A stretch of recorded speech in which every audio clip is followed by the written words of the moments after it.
welcome back to my channel. This is Stephanie glitzzygem. Thank you for watching. For those who are new to my channel, please subscribe, hit the notification bell. Also give my video a thumbs up because it helps out my channel. Today's video, we're going to go ahead and talk about Wellness Wednesday. So, I know I sound cheerful, and I know I mentioned in my Mask Monday, I just got through doing my Mask Monday video. So, now I'm doing my Wellness Wednesday video right after my Mask Monday. So, Mask Monday, you know, I did sound like I was speaking to you of like, for my Wellness Wednesday, I really was, you know, speaking to you like I was very concerned about something, and I wanted to talk to you about, you know, some personal matters that were going on in my life, which there are, but I'm just that type of person. I'm very like, I take things too hard, like when it comes to like family members being sick, friends and family, you know, being sick, or I just kind of overly, not exaggerate, but I kind of overly, the feeling or the emotion that I have, you know, kind of like, it's more stronger than most people would feel like, you know. So maybe, sorry if I concerned you all and made y'all worry or anything like that, you know, in my Mask Monday, when I was talking to you guys about, you know, me needing to talk to you guys about, personal issues that are, you know, that are going on in my life. So I just wanted to start off with that note, letting y'all know about that, and just to let y'all know too that if it wasn't for God, you know, I wouldn't be here, and I wouldn't be talking to you guys and allowing me to be able to talk to you guys, and also help those who can't help for themselves. You know, there's a lot of, you know, reasons for me to be grateful for having God in my life. And the two main reasons that I'm going to talk to you about are, you know, my dog. There's a picture of him back here, if you can't see him. There's a picture of him right here. He's like I don't know, he's a mix of like a terrier. He's a terrier mix with like some other type of mix. I'm not sure. But I'm going to do a get ready with me, you know, talking about that because, you know, that's really what I'm going to do right now. Just do like a get ready with me. But, like I was saying, you know, there's two things in my life, or three actually, because including myself. Let me just kind of spread some of this color out.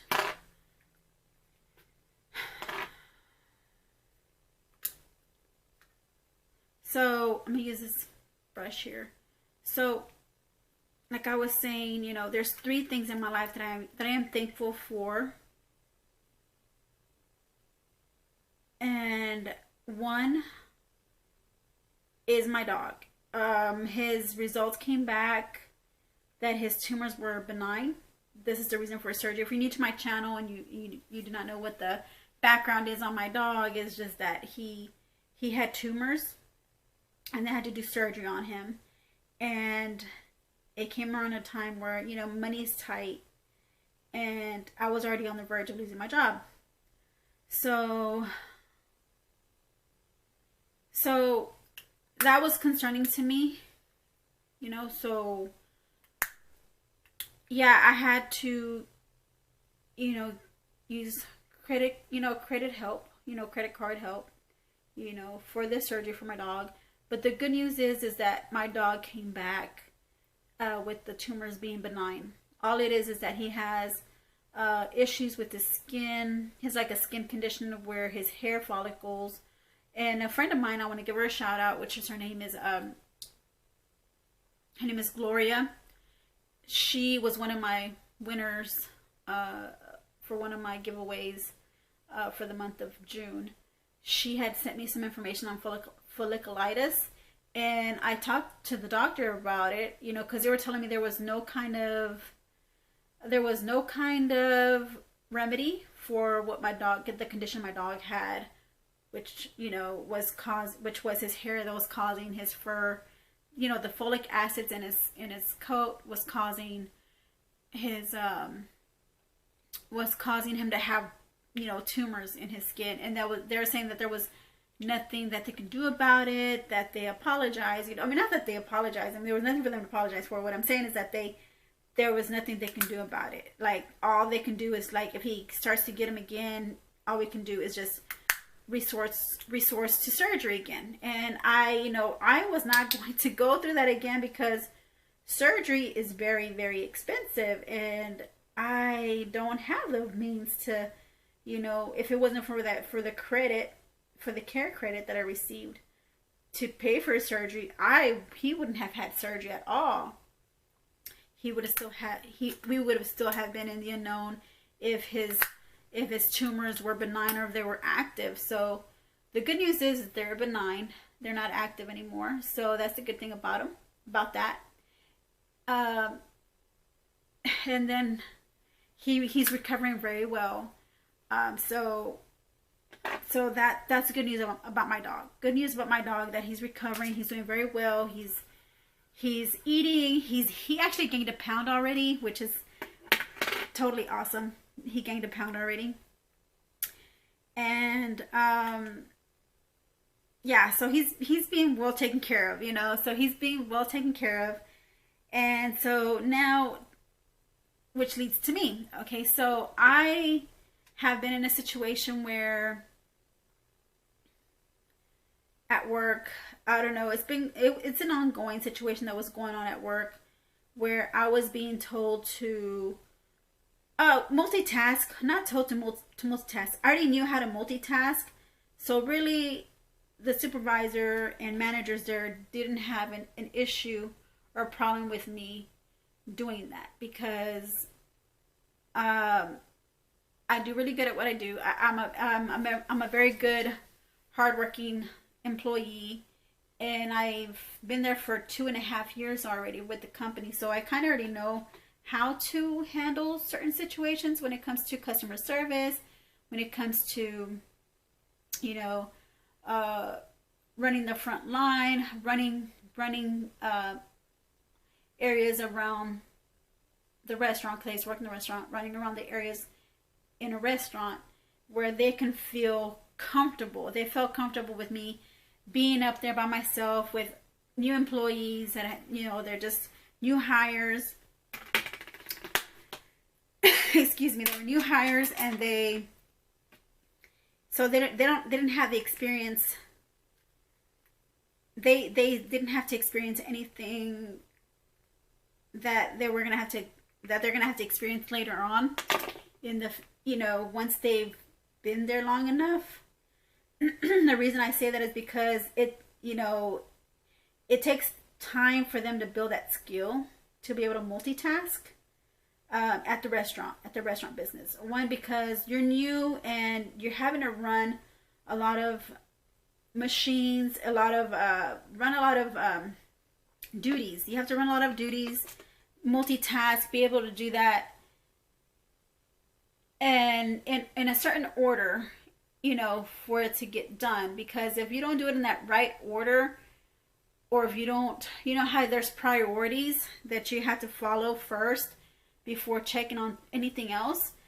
If you know what priorities to look for first, then you'll do good in that business. But if you don't know what your priorities are, and there could always be a mistake, an upset customer, there's always going to be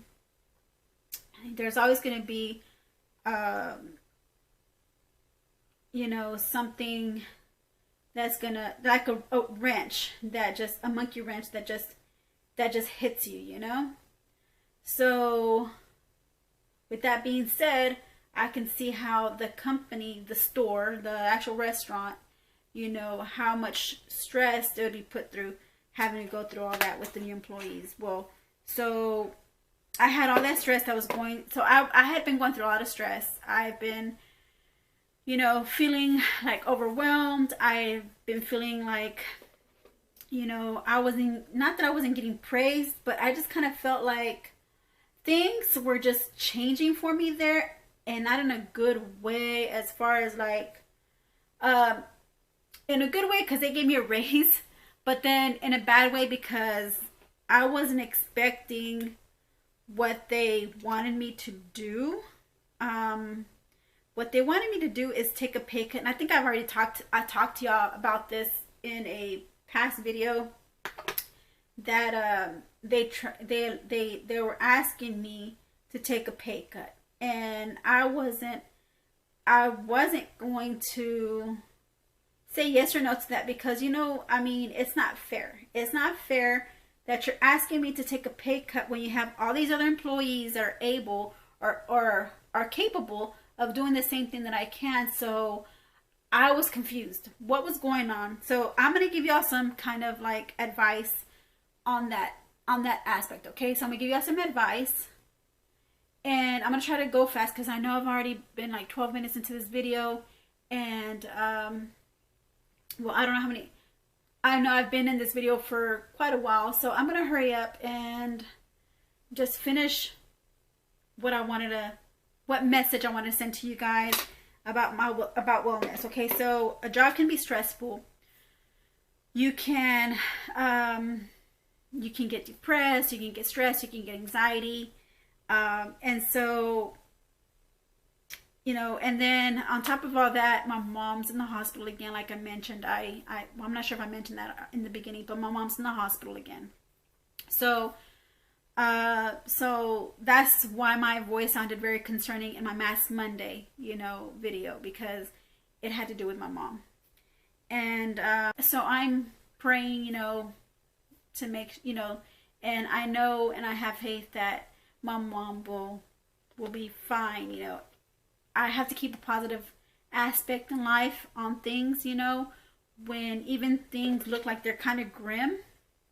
You still have to keep that positivity up, not for yourself, but with your family as well, because, you know, you have to be strong for those who are not strong, for themselves. And so this is another reason why I say that I thank God for giving me the opportunity to be able to speak up for those who can't speak up for themselves. For one, I spoke up for myself whenever I got let go from my job. Yes, I got let go from my job, and I was off the clock. So this is some information that, sorry, my video cut me off there. So this is some information for y'all to hold, just a piece of advice to make sure that, you know, and this is also advice that was given to me from a dear friend. I will not mention the person's name. I don't know if he or she would want me to mention their name in, you know, in helping me do what I had to do, you know, in order to get my unemployment, because they wrongfully terminated me over asking me to take a pay cut. And so when I filed for unemployment saw, they did the investigations, and they saw that there was no misconduct on my end for them to let me go. So good news. So that's another thing I'm thankful for. Good news that I am receiving unemployment, which is a good thing. So that's one thing you need to think about. You know, also know what your rights are. Whenever you get unemployed, or when somebody fires you, you have to make sure that it's for a good reason. If it's not for a good reason, because in the state of Texas, the law is that any job can fire you whenever they want to, without any given reason, you know, which is their right. And it's your right to work for them if you want to or you don't want to. So it's within your right as well. But there's also laws, okay? There's also laws that companies have to abide by in order for you, in order for them to be covered on their end on not having to pay you unemployment. I guess I should say in like bluntly, you know. So you just gotta know what your rights are in the law, and just make sure that you're not breaking any of them, and do the best that you can. Be a very good worker. Multitask if you can. Multitask. Do to what you're able to do up to your ability, and if you can't, you know, that's fine too, because you don't have to be like a superhuman, you know, in order for you to have, you know, in order for you to be able to multitask. You don't have to be superhuman, you know. You don't have to be jumping through hoops, you know, or be that person who's able to get things done a lot quicker than a lot slower than those who are able to get things done a lot quicker. You don't have to be that person. You just do your job and know your rights. That's the advice I want to give to you guys. This is, because I know how hard it could be, when it comes to, your health, because you don't, it can put a strain on you. You can get stressed, you can get anxiety, you can get you can get sick, just worrying too much about what's out there when you don't have to worry about, whenever you know that you're in the right. It gets stressful. So yeah, of course you're going to feel stressed out. So that can also lead to a lot of health issues. So just want to let you know, this is what happened to me, and I was able to go through with it, go through the process of what happened, and I actually was able to get my employment. So I'm very, I'm very thankful for that. And so now my mom, when it comes to my mom, you also have to know what your rights are when it comes to your mom. You know that your mom is not feeling well, or your family. It could be your mom, your dad. I'm talking about my mom, but it could be your mom, your dad, a family member, a friend, anybody who is not able to speak for themselves, but you can speak for them. Like my dog, we already talked about him, but I had to speak for him, speak up for him, be that voice that he didn't have to speak for himself, or also speak up for others who don't have it in them to speak up for themselves, or not very informed either. I'm not gonna say that they can't speak up for themselves. It's just that they're not informed or know how to speak up for themselves. Is good to know. Is good to learn. What your rights are. As far as your family members going into the hospital, the HIPAA laws, about any other third party or secondary party companies that are trying to get information from your family member who's going into the hospital, or other doctors trying to get the information, trying to get, personal information from your family member who's in the hospital. You need to know what your rights are and what the rights are of the family member who is being admitted into the hospital. So I had to experience that because when I took my mom to the ER, because she said she wasn't feeling well, so I took her to the ER. First off, the people at the ER where I took my mom, they took down all my information. They took down all the information. Well, the information that I gave them for my mom, everything that they needed to know about my mom, just so that whenever she got admitted in, for a doctor or another nurse to call me up and say, hey, so what kind of medication, or what kind of medication does your mom take? When I had already told this to the lady at the ER, why I told her, she wrote everything down. I don't understand why this wasn't transferred over to the chart. So you got to know that as well. You got to know when the hospital is. Lady from the ER did not write the information I gave her into the chart. It was probably in the chart for the ER section, but when she got admitted into a room, they didn't have her information on file. I'm like, why did I waste my breath? Or why did I... Okay, not that I waste my breath, because, this is your family you're talking about, and this is information that they need in order for them to continue to provide any services for your family member, to help them, with whatever crisis they're going through, right? So it's good that she asked, for the information. The ER lady asked for the information, but at the same time, you expect them to communicate with each other within the hospital, right? So that's why you have an AOC, which is an admission or administration of what do you call it?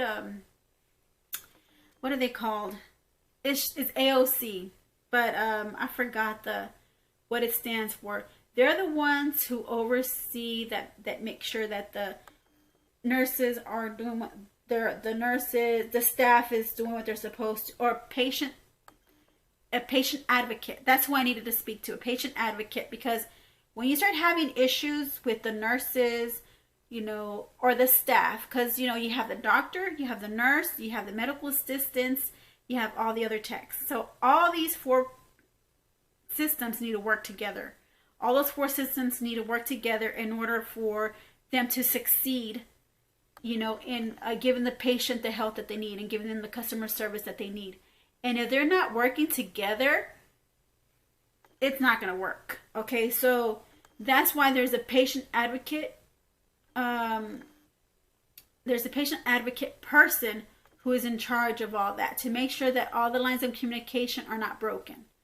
So you speak to them, and if you can't get through them, you need to speak to the supervisor of the department, or of the department, you know, speak to the supervisor of the department, who actually is the one that, you know, goes over, that also does the same job as a patient advocate does, but the patient advocate is more of like a greeter, more of kind of like trying to get your mom or your family member, I'm sorry, I say your mom because I'm my mom, but trying to get your family member the help, the care that they need, right? So now the supervisor is when you have to escalate an issue. When there's an issue that's going on, after you've already spoken to the advocate, you know, there's a supervisor that you talk to, and they're the ones that superexceed the advocate, because the advocate is a whole different department. You know, it's not in the same department as where your family member's in or whatever. So you have to, sorry for saying whatever whenever I'm talking about something informative here, but I'm trying to get through this fast because I know that I've taken so long in this video. So anyways, so like I was saying, just know your rights. So you talk to the supervisor over the department, and they're the ones that are going to try to get the legal side straightened out to make sure that they're covered on their end and not mess up or do anything that you can legally, you know, sue them for. You know, they want to make sure that they're following the proper protocol. And this is where you can, if you know what your rights are and they don't know that piece of information, this is where you can get them. You can get them with that by asking them questions and, you know, making them, you can kind of irritate them at one point, you know, because you're asking them questions that they don't want to answer because they don't want to get in trouble. So, but it is very crucial that you do ask those questions, because if you don't ask those questions, your family member, you're putting your hands in you're putting your family members' lives in the hands of people who are trying to not answer your questions for whatever reason. I guess because they're trying not to overstep the law. So they don't want to cross any kind of they don't want any lawsuits, to put it bluntly or shortly. They don't want to cross any lawsuits. So so just be informed of all that information, and just be informed. Be informed of your rights. Be informed of everything, you know, when it comes to the law, you know, because the law is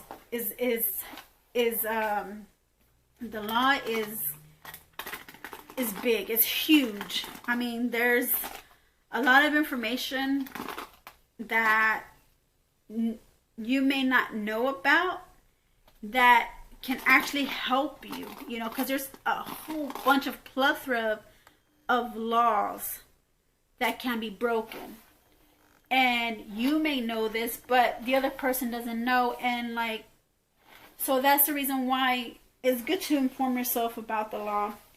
So I, just gonna cut this short. I just wanted to give y'all that piece of information. Sorry if I scared y'all, if I, made it seem like it was very concerning, because it is concerning. My mom is in the hospital, but at the same time, there are still some good news about, my dog. I give y'all some good news about my dog, and I had bad news about my job. That let me go, but good news that I was able to get an employment, and I got a job offer now. So I'm gonna start work on Tuesday. So I'm very excited and very nervous as well. So I'm trying to prepare my mind. And plus, this has really, how do you say it? I was in a position where when they let me go, I had no money for anything. I had to borrow money. I know this is very personal for me to say about myself. I had to borrow money, but I'm not ashamed to say it. I'm not ashamed to admit, whenever I need help at times. People need help at times. And when you need to borrow money from others, there's no shame in that. There's no shame in asking for help whenever you need it, okay? So, I'm going to go ahead and use this City Color matte lipstick that Laura gave me in one of her friend mail. Thank you, Laura, for the friend mail. I really do appreciate you. And I hold you dearly to my heart as well. Laura, you are the best. I love you, girl. I'll give you a heart. Love you, girl. So, this is in the shade Wild Watermelon. So, yeah, and then also, talking about friend mail, I also wanted to just show you this piece, this necklace. This was given to me by Susan. And I hope you can read what it says. It says, this too shall pass.